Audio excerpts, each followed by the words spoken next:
Did you die, though? Almost. I was the... Let's get one thing straight. I was the one who almost died. And if I'm okay, then you guys really need to get over it. The face of confusion that he has right now.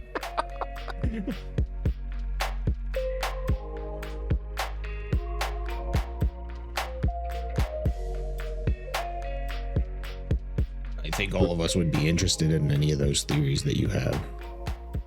Agreed. Well,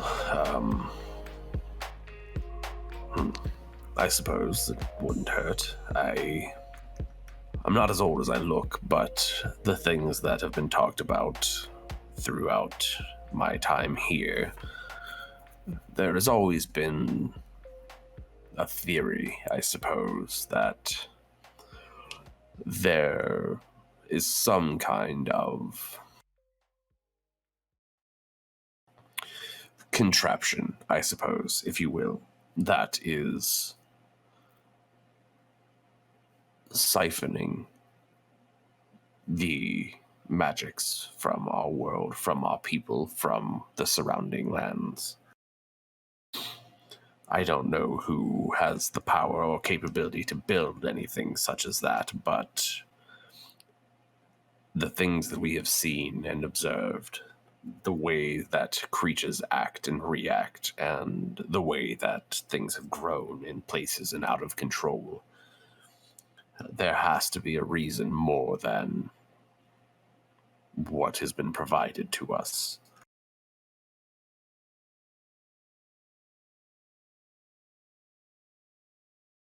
This is the first time I'm hearing of contraptions. Is this something you have witnessed yourself or others? I've never seen anything personally, but just from the stories and the discussions that I've had over the years, I feel like there's some kind of merit to this. As you can tell, and he kind of just looks around the small room that you're in, I am not much of a technology type of person myself, but I feel like with the right application, I suppose, that anything is possible. And again, I've never seen in all my years magic do anything like this.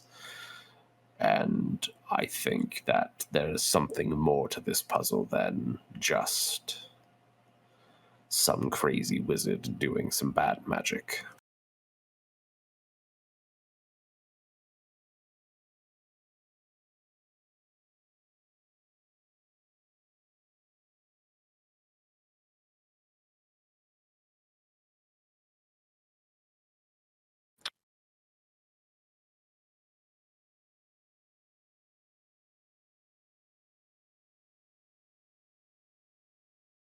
So I'm clear. The whole purpose of us coming here was to just get more information about what the hell's going on, right?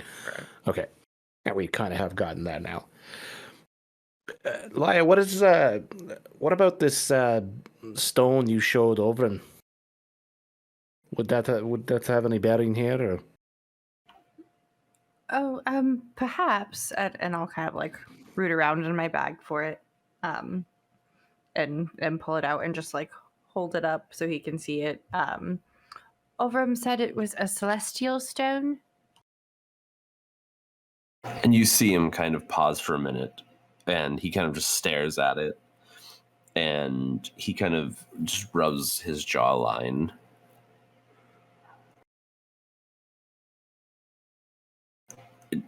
May I? Of course. And I'll just offer it up. And as you hold it out, you see him kind of, he takes his hands and he extends them, and he kind of puts one underneath of your hand and one over top of it. And you just see him kind of focus, and you see the stone kind of lift out of your hand. And he kind of sits back and pulls it over towards him, and he's kind of levitating this stone in his hands and in between them. And you see him kind of focus very deeply upon what he's doing. It's a gosh dang Yoda. He's a magic man. Magic I like man. I like your good information, Magic Man. And you see this stone start to spin very slowly. And as he's concentrating, and after a moment, he kind of closes his hands over top of it, and he just offers it back over to you, Laya. And I'll take it and like I'm gonna hold one hand over top of it as well and see if it floats for me. It does not. It was worth a try. Speaking of teaching things, can you teach me how to do that? He kind of gets a smirk across his face and goes, well, I suppose I could, but I don't know if you have quite that much time at the moment. I can clear my calendar. I'll pick you up in a year or two. Cue montage. Time jump. You have time with all the tree climbing you've got to do. And he sits for a moment and just sits in silence and looks at the group of you. And where exactly did you say you got this thing from? Well, that's a fun story. So What happened was That's actually a story I wouldn't mind hearing myself. So we were traveling along this road. We here in the Capangale Wilderness, and we came upon an outpost, I suppose.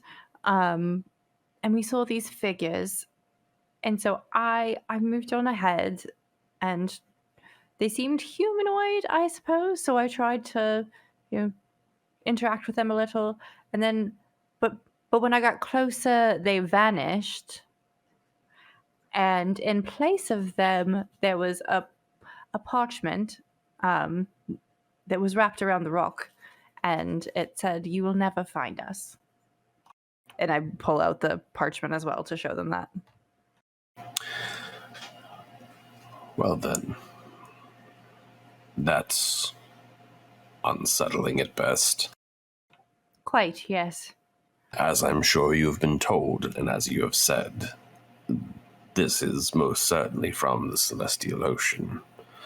This is not from our world, and it does not come here easily. This makes me even more concerned that there is something more pulling from this world, that there is something wearing the veil thin between our world and others. This is something that we as monks here have always tapped into to a certain extent.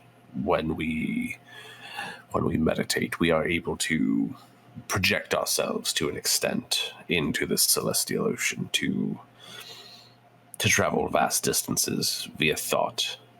But it is like a dream realm. There's nothing that you can bring back from it in this sense, and the fact that this exists is more than troubling. Do you have any idea who the forums that you saw were, or Rogak perhaps? Do you think they were projections from the celestial plane? Ooh, clever.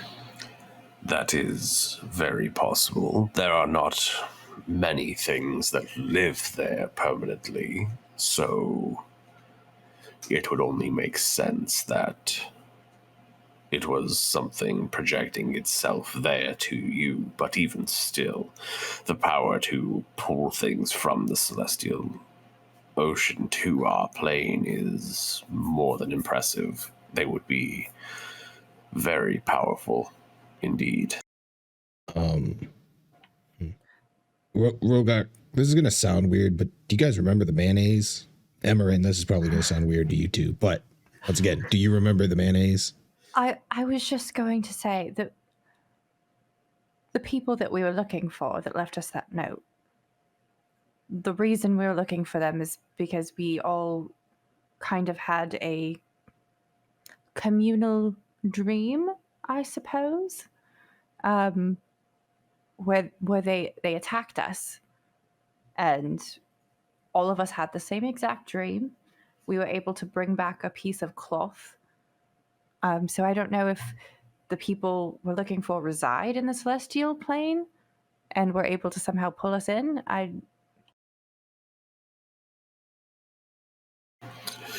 Again, the amount of power that this would require would be immeasurable.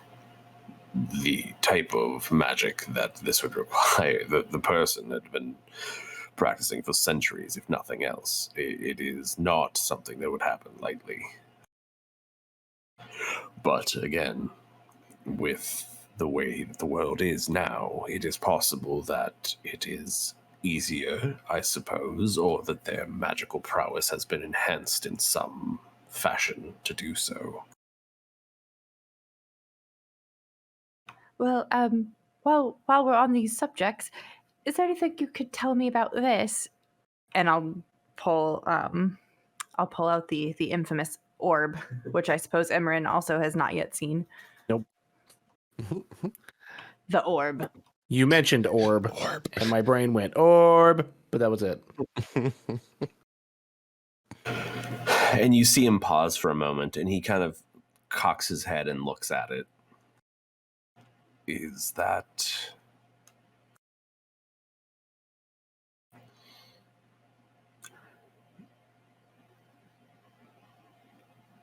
That is... not something I would expect you all to be carrying around with you, I suppose. Is it something that you would expect someone to stab? Why, do you want me to stab it? Dear Lord, please no.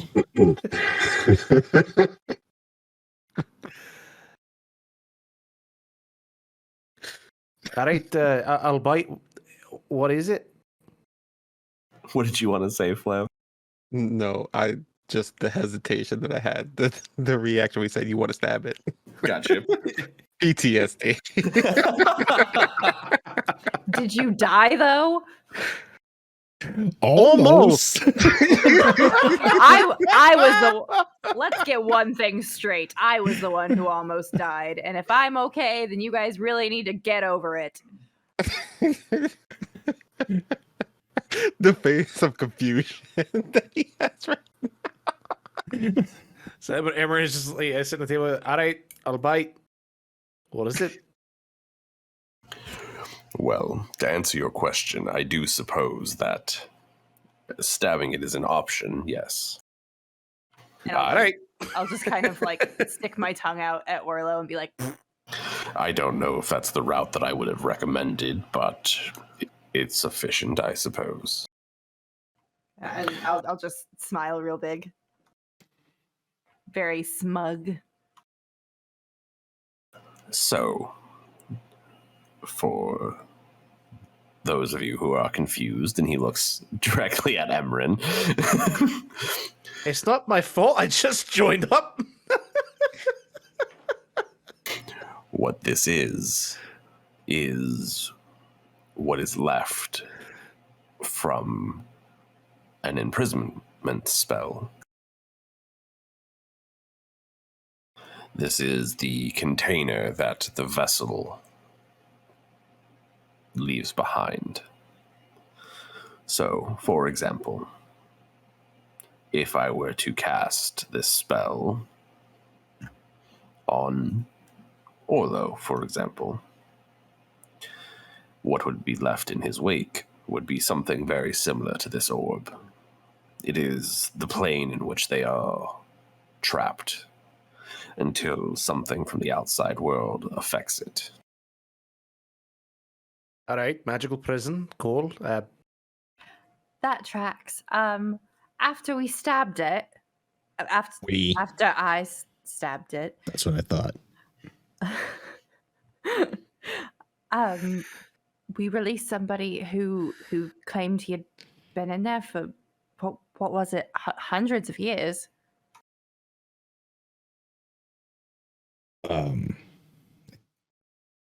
Seems to think me that's that what if he said. something's locked up for 100 years, you should probably leave it in there. So what is it you let out? It was just a person. He had been trapped in there for 200 years, or however long, I forget. It was a long time. A long time.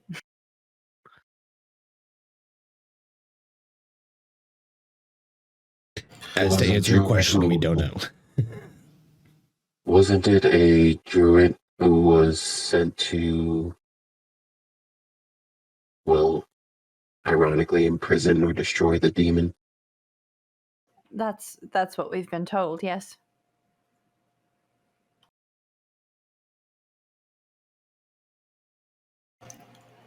Now, when you say the demon, you mean Yes. Oh, is he Right. he who cannot be named now?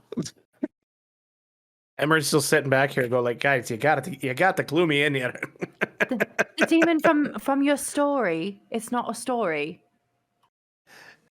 He sits back and he puts his hand on his head. And he goes, "You have got to be fucking kidding me."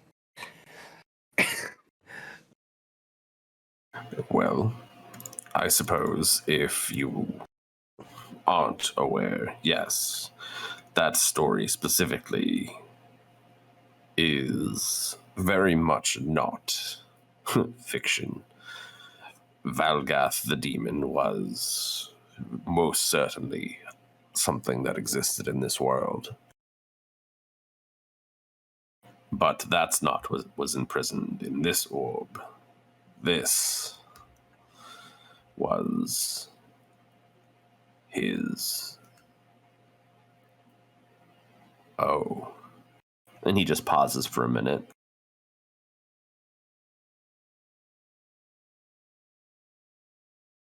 What was... Oh, the person in prison was Emmerin, correct?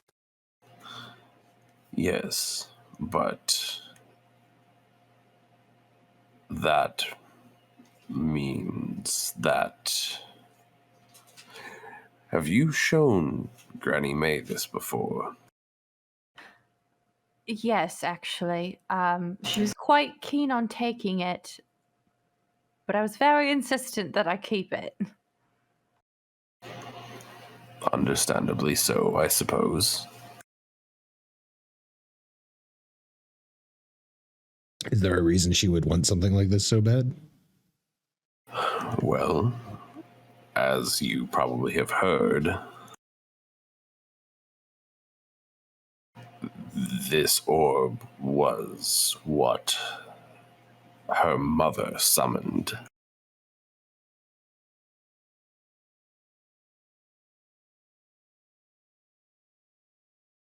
The mother that she doesn't like to talk about. Yes, well, as I'm sure you also may be aware, that that history is quite a sordid one at the best of times. So the person trapped in the orb, Amriel, was summoned by the witch in the story? Correct. Okay. Who is Granny May's mother? Granny May's mom, right. And how does this relate to Valgath the demon then? Or do we know? So the whole story is that Valgath was possessing a priest, and right. Granny May's mother was the one that was fighting him. Yep, I remember that now. But yes, I could most certainly see why she would show particular interest in something of this nature. Oh, well, now I feel spot bad for not letting her have it. I don't know if I would feel bad about it.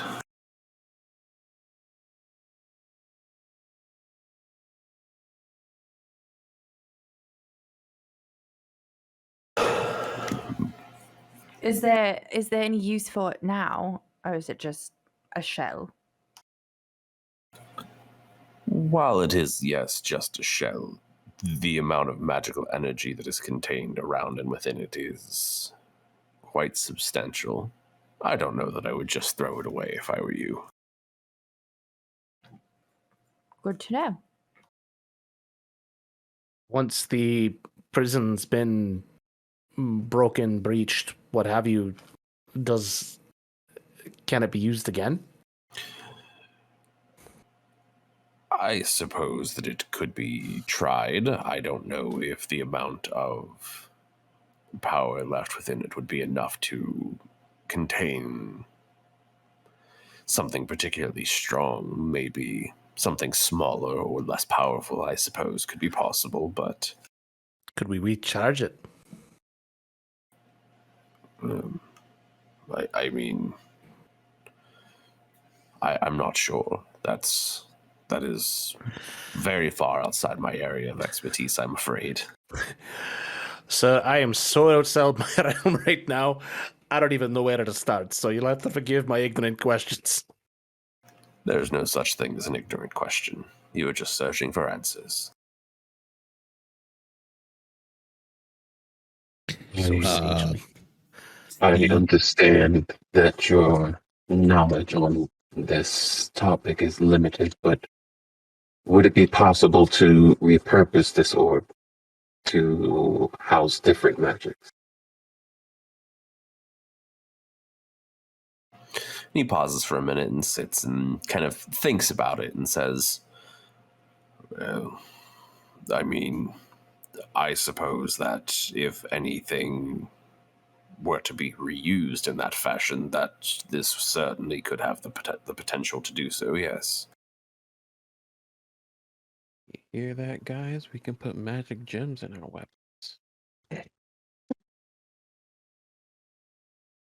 Magic gems into Bonebreaker?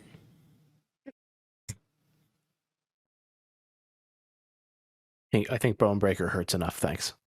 I mean, we could test the limits. With somebody else's skull. Of course. Or testicles, as is warranted. The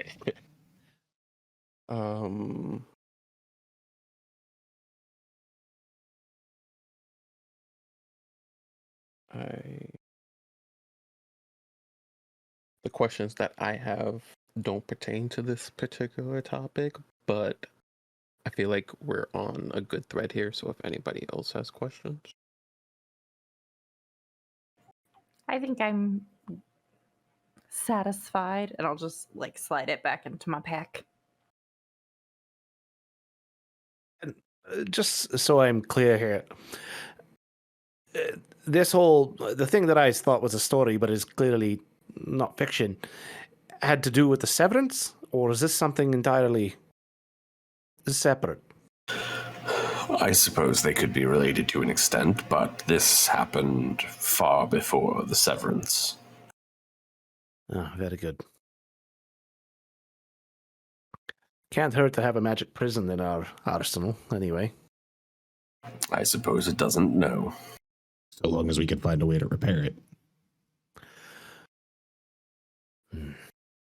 I'd try to avoid stabbing it again. That will not help your cause. Well, I'm Thank all out you. of ideas.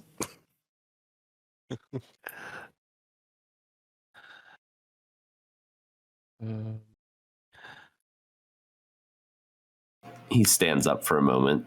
Well, he takes a few minutes to stand up as he kind of props himself up with his staff and takes a few steps and walks over to another box and pulls out a couple of cups and pours some liquid into it and sits back down and distributes them amongst you. Question. Sorry. Yeah, go ahead. How's the staff looking? Is it is it worn or? It's definitely been through a ringer for sure. It's very stable, but it most certainly is weathered. It's got marks out of it. It is old for sure. Okay.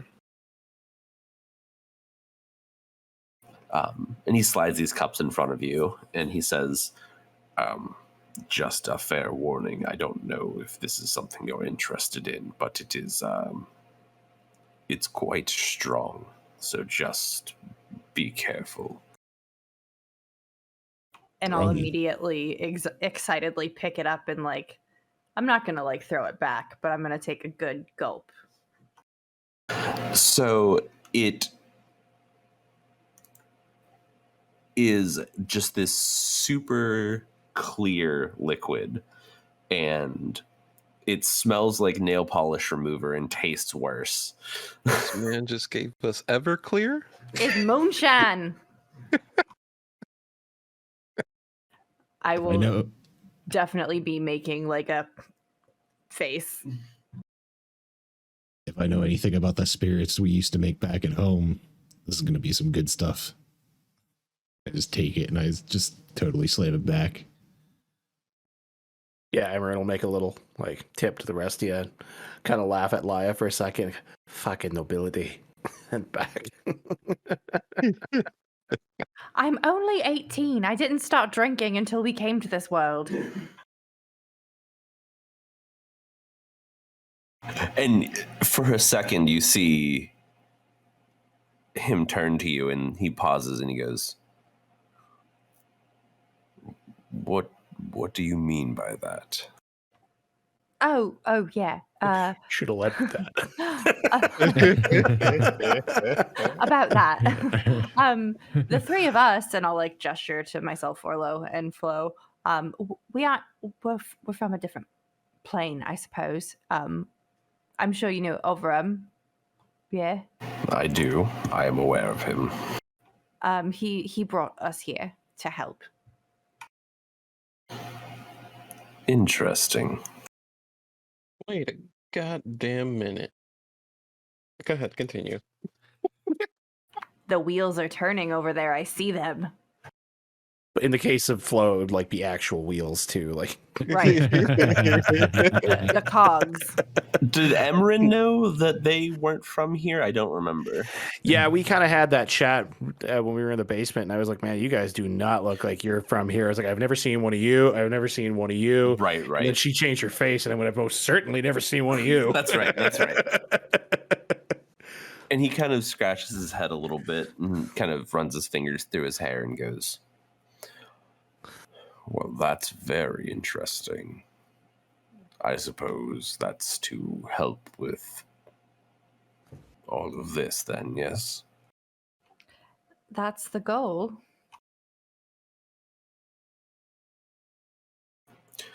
How are you faring with that? Is it producing any leads, I suppose? I would say we're in the information gathering stage. Interesting. Well, if there's anything else I can provide you with, I will do my best. I may not know much, but the things that I do know could, I suppose, be useful, especially for people who are not from around here.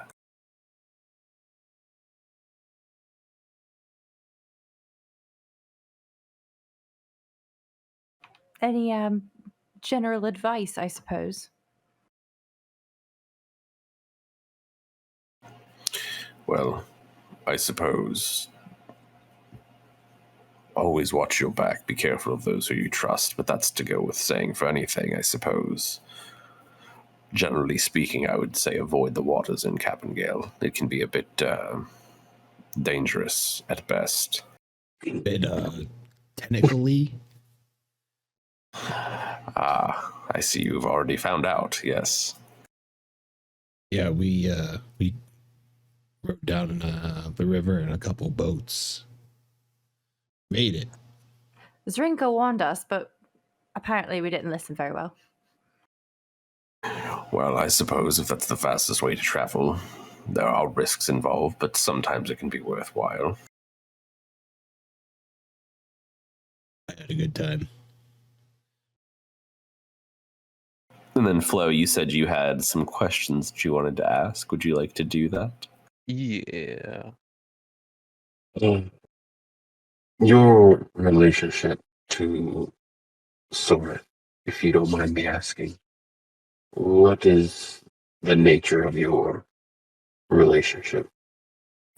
Well, I mean, there isn't much of one. I suppose the passion that we share as far as the natural world is the extent of our interactions. But as far as my actual interactions with him, they are very limited. He has not come down here in quite some time, and beyond that, I think I've maybe only talked to him 2-3 times at most. And your impression of him? He is... number one, he is a druid. They are always a little bit, druidy. They're very self-important type of people. They look out for their interests before anything else. But with that being said, he's never been somebody that I felt didn't have the interest of others at heart first before.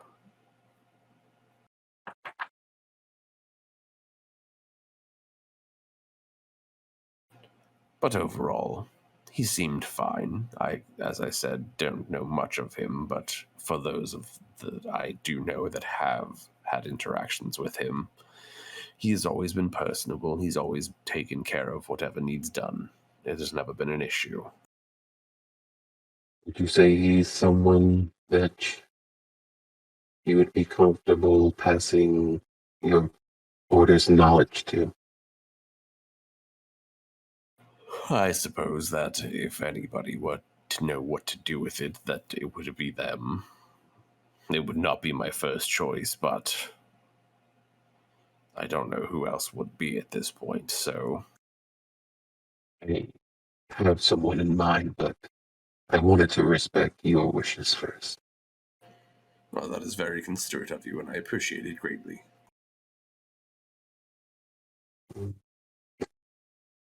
You mentioned awesome. Sound like a fucking interviewer. Anyway, you mentioned. When you spoke of meditating and projecting, is there a way to do that in that one can connect to nature around them? Well, I suppose that what we do always, yes, is connecting with nature around us to an extent, but the druids are the ones who specialize in something of that nature for sure. They very much can actually talk with the plants and animals around them. That is not something that we are capable of.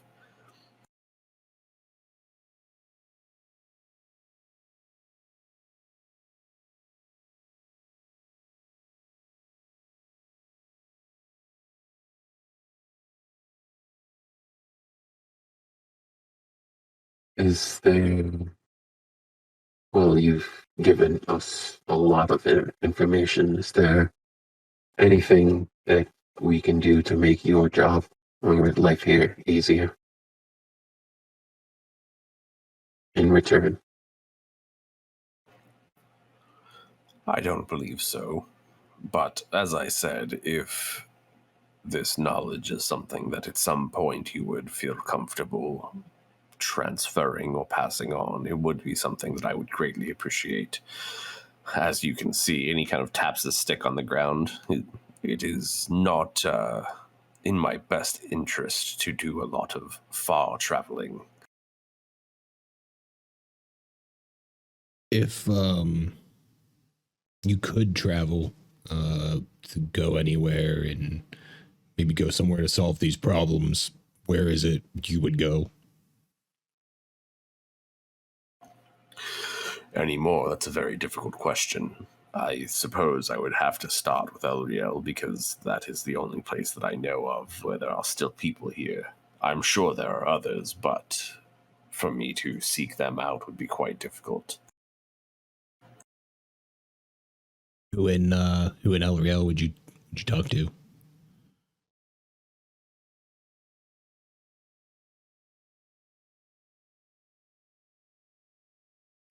I suppose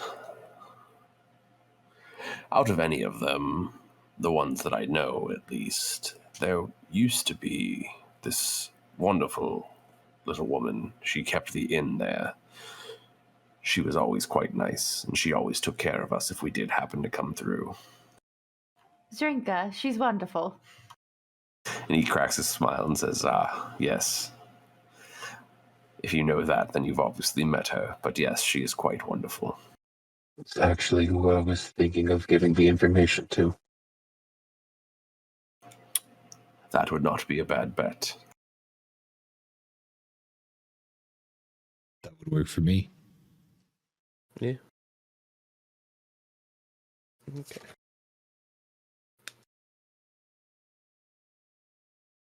Is there anything else that you guys wanted to ask for the time being? I don't think so for me. I think we've interrogated this old fellow quite enough. Yeah. Also, just one last thing. I Yeah. do want to ask him where the information is, because we could take some with us. Because bag of holding. Oh, yeah, we can. Yeah, we could do that. We've tested it.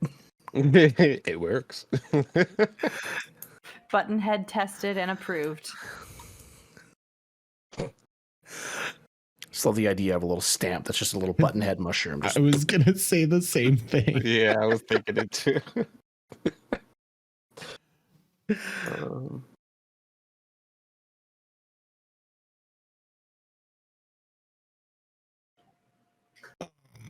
So where might we find some of these that we can take with us?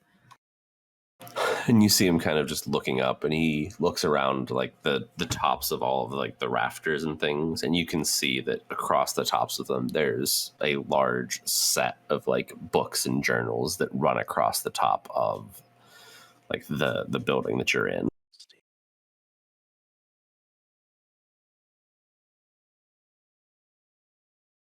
And he goes, well, there, as I said, are a considerable amount of these, but each one of them holds information on as much as we possibly could have noted.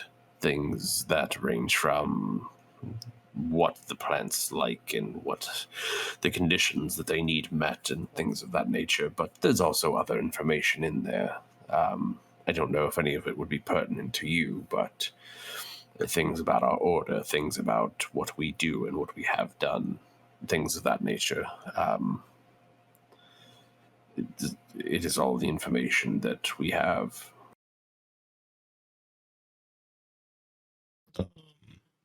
Or would just kind of how high up are these rafters? They're very reachable for you, especially. Yeah, I just kind of start rummaging through for any of the books on kind of like how the order was run, their practices, and any herbalism stuff in addition to that, and start picking them out. The first set of things would take you some time to find. The other stuff, all the herbalism stuff, that is what a majority of these books are going to be on every plant that, for the most part, they had here. Each book is about one plant specifically. So they're not all huge books, but each one is bound, in a tome for each plant. Then once I realized that, I like kind of stopped going through the herbalism books, and I'm just gonna wait until like he has the time to mentor me a little bit before I go back through and just like pick the ones that I see most valuable. For sure. Yeah, so as you guys kind of sit there for a little bit longer and discuss things, he does eventually stand up, and he realizes that it's a little bit later than he was hoping it would be before he noticed, and he kind of excused himself, and he says, I am sorry. I do have a few things that I must tend to, but if you need anything, you can come find me. I'll just be out here. But you can also roam freely as you need. It is safe during the day here. Not much comes out into the city. The surrounding forest can be a little bit more troubling, if you will, but here it is quiet and calm. And I think if you guys want to continue, we can, but that is probably a pretty good place to call it for the evening. Mm-hmm. That's a I good think so. I'm making him a new staff.